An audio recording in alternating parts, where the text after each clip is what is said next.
Then just wanted to mention also, Mayor, as you're getting ready to discuss the budget in a few minutes, that at the last council meeting, Councilmember Berkson had requested a report back on flooding and drainage issues in the Mira Loma area based on some of the comments that have been made at that council meeting. We've kicked it around at the staff level a little bit over those past 2 weeks, and we do think that, totally up to the council, but if you wanted to add some money in the budget this year for a study that would look at not just Mira Loma flooding and drainage, but citywide, especially in the areas where we've had chronic problems for decades with flood control, drainage, staff thinks that would be a good first step to kind of get our arms around the problem and how to solve it. No magic number in terms of the amount of money. We just think probably anything of $50,000 or over would provide at least a good start to studying those key areas that have been problems for us.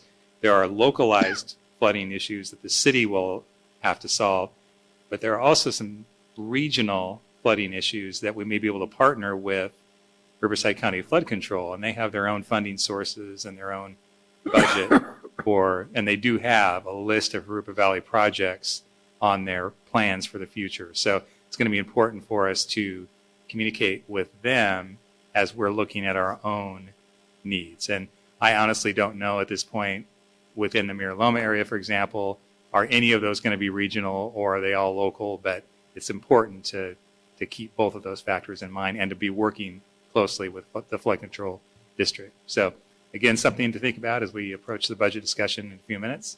And then I wanted Mr. Perez, Joe Perez, our Community Development Director, also to address just some of the concerns that we've heard at the last two meetings about zoning, agricultural zoning, zoning as it relates to animals on your property, just to shed some light on what is factual and not factual in what has been heard. We'll turn it over to Mr. Perez. Thank you, Mr. Butler and Mr. Mayor and council members. I'd like to just address three main issues that Rod mentioned. Number one, just the whole issue of rezoning to high density housing. Number one, I'd like to talk about the rural lifestyle, the equestrian uses. Number two, and then number three, I'd like to talk about there was a project that was mentioned earlier that was discussed over on Felspar and Van Buren. So hopefully I won't take too long here, but I just wanted to provide some clarity and some context to address all three of those issues. So when it comes to rezoning for high density housing in Jurupa Valley, you cannot talk about that issue without mentioning state mandates. We being Jurupa Valley, we're not in any different situation than other California cities. There is a housing crisis, and the way that the state is trying to address it, one of the ways, is that they identify a very large number of units, housing units, that are to be, that they feel that are needed over the next 8-year period. I say an 8-year period because the city has what's called a housing element. For those of you who may not have heard of that before, every city has something called a general plan. That's a long-term vision document that's required. Every city has one. And one of the components of a housing element, or of the general plan, is a housing element. It talks about the needs of housing in a particular city and how a city is going to meet that needs. That housing element is required by statute, by law, to be updated every 8 years. The city recently updated our housing element, and that was certified by the state. So it's reviewed by the state, and in order to be certified for that housing element, we have to meet the requirements that are mandated by the state of California. This is not negotiable. This is not something that can be talked down. We can't lobby about it. It's just required of us. So the state comes up with this huge number and says, oh, in California, we need to provide X number of housing units over an 8-year period. They take a chunk of that number and they give it to a regional agencies. For us, it's called SCAG. SCAG then breaks that number up and allocates it to various jurisdictions, various cities and counties. Our regional housing needs assessment, that's what's called a RENA, that requirement by the state for the city of Harupa Valley is just under 4,500 units. Now what that means is the city isn't to provide new units, but we are to make an accommodation for those units through our zoning. And of those approximately 4,500 units, they are broken down in income brackets. So for instance, 27% of those are to be extremely or very low. Another 17% are to be low income, and then moderate and so forth. Now the city's zoning can accommodate most of those income levels, but we needed additional land in order to accommodate the low and very low income category. This is non-negotiable. This is a state mandate, state requirement. So as part of our housing element, we identified a number of different properties and sites in the city in order to meet that state requirement, that state RENA requirement. In doing so, there were about 19 properties that were identified, 69 acres, in order to say we need to rezone that to our highest density in order to meet that RENA, state RENA requirement for low and very low income properties. Those properties, we went through an extensive analysis in terms of identifying those properties. We looked at things like, are they vacant? Are they developable? Are they on traffic corridors? But one of the main considerations in identifying those sites was that they would be away from our rural equestrian areas. So 80% of those sites that were included in our housing element are north of Mission and north of the 60 freeway. So along that corridor, 80%. So the city council was very strategic and very thoughtful in the way that we identified those specific sites. So that those sites were included in our housing element. The state approved it. We will now be going through the process of actually doing the zone changes for those. Again, the city isn't requiring that those high density units or multifamily units will be built on there, but we need to allow for them to be built through a zoning process.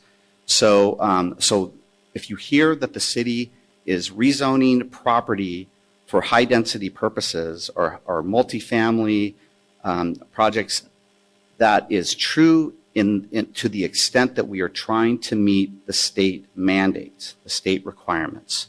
Now, in terms of, so that, I just want to make that clear in terms of affordable housing and for those low and very low income potential residents.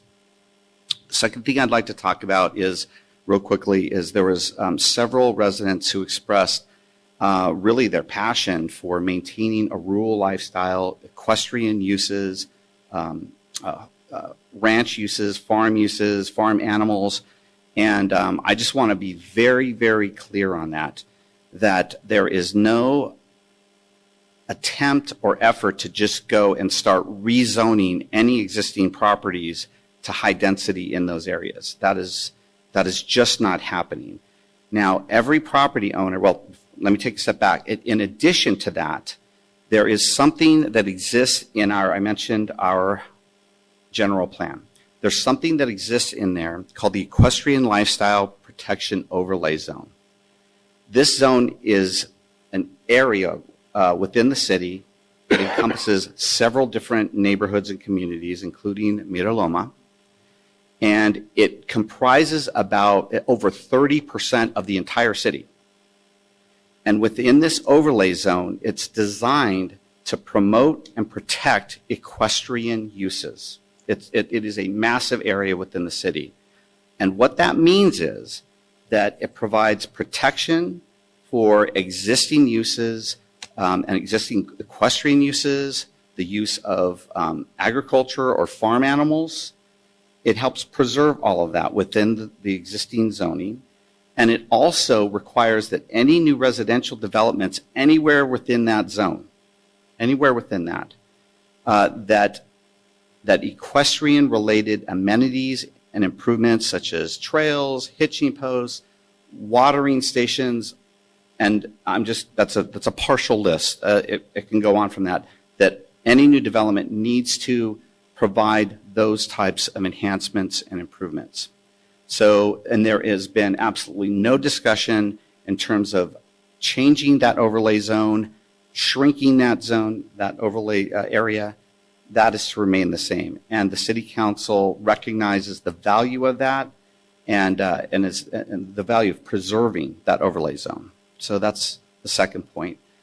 The third point I'd like to talk about is, well, what happens when a property owner wants to have a maybe higher density development in an area that is within one of these agriculture zones or low density residential zones?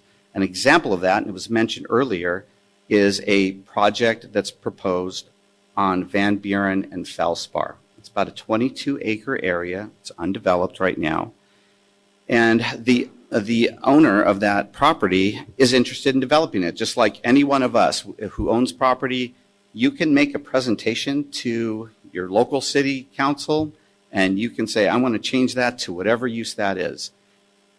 What he has done, that particular property owner, is he presented a very conceptual plan for that site that included detached condominiums and about 5 acres of commercial. And that was done, and I want to be very clear about this, that was done within the context of what's called a study session. The developer was not asking for approval of a specific project. This was all conceptual. If he proceeds, which he may or may not, we don't know, if he proceeds, he would be required to have a noticed public hearing. That means that residents in the surrounding areas of that property would receive a notice of a public hearing that would go before, number one, the Planning Commission, and there would be opportunity for any residents to come and speak, whether they were opposed to the project, in support of, or just wanted to voice their concerns or had questions. So that would be a required step. But that wouldn't be the only step. The next step would be the Planning Commission would make a recommendation, because the Planning Commission doesn't have the authority to simply change a zone. They don't have that authority. They would make a recommendation to the City Council. That item would then be brought to the City Council, and it would be very specific in terms of what was being proposed on the site as opposed to conceptual. And again, there would be a public hearing notice that would be sent to surrounding property owners, a public hearing that would be broadcast, live streamed. There would be an opportunity for residents to speak, and then the City Council would deliberate and make a decision. Yes, no, or we need more information, whatever that is. None of that has happened. None of that. All that has happened so far is you have developers coming and presenting a conceptual plan to get a sense of what concerns there might be if they move forward with such a plan, or any major issues. And I can tell you, I was at that study session, and there was direction given to the developer to speak to residents who were here that night, sitting in the same seats that you're sitting in right now. And quite frankly, we don't know what that developer is going to do, whether or not they're going to even proceed with a specific project. So I want to be very clear that there has been no specific project that's come before either the Planning Commission or the City Council for a decision on that. And to do so is a major entitlement. It is a major land use decision that can only be made through that process that I just mentioned before, the Planning Commission and the City Council. So again, Mr. Mayor, council members, I hope that provided some clarity, and I'm available for any additional comments if you like. Thank you, Mr. Perez.